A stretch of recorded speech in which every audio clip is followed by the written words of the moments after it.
বিজয়নগরে আহলে সুন্নাত ওয়াল জামাত ঐক্য পরিষদের বিক্ষোভ মিছিল অনুষ্ঠিত। বিক্ষোভ মিছিল থেকে ফিরে মোহাম্মদ আলমগীর হোসাইনের পাঠানো তথ্যচিত্রে পাঠ করছি আমি মাসুমা লাবনী।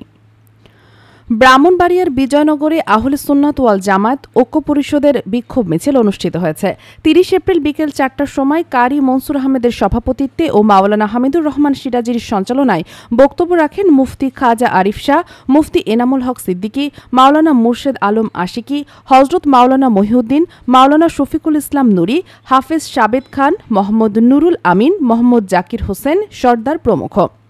প্রত্যেক বক্তায় বাংলাদেশ ইসলামী ছাত্র সেনা কেন্দ্রীয় কমিটির সদস্য ও ঢাকা মহানগর কমিটির সাবেক সভাপতি হজরত মাওলানা মোহাম্মদ রইসুদ্দিনকে পৈশাচিক নির্যাতন চালিয়ে নির্মমভাবে হত্যাকারীদের দৃষ্টান্তমূলক শাস্তির দাবি জানান। আলোচনা শেষে তারা হত্যাকারীর ফাঁসির দাবিতে উপজেলার প্রধান প্রধান সড়ক প্রদক্ষিণ করে প্রেসক্লাব বিজয়নগরের সামনে জড়ো হয়ে হত্যাকারীদের ফাঁসির দাবিতে স্লোগান প্রদান করেন এবং পরবর্তী কর্মসূচি ঘোষণা করেন। অভিযান 24.com, বিজয়নগর, ব্রাহ্মণবাড়িয়া।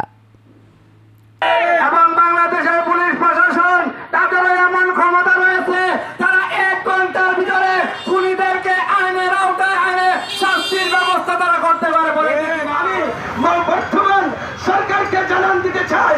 আমার জায়গা থেকে আপনাকে আমরা ভালোবাসি, আপনাকে আমরা মহব্বত করি, কিন্তু অনতি বিলম্বে আমার রহিস ভাইকে যারা হত্যা করেছে, নির্দোষ এই রহিস ভাইকে যারা হত্যা করেছে, আজকে আমরা একমাত্র শুধু বিজয়নগরে নয় সারা বাংলাদেশের প্রেস ক্লাবের সামনে আহ্বান জানাচ্ছি, আমার ভাইকে যারা হত্যা করেছে আপনারা প্রশাসনিক লোকেরা যদি চান 24 ঘন্টার ভিতরে তাদেরকে শনাক্ত করা সম্ভব।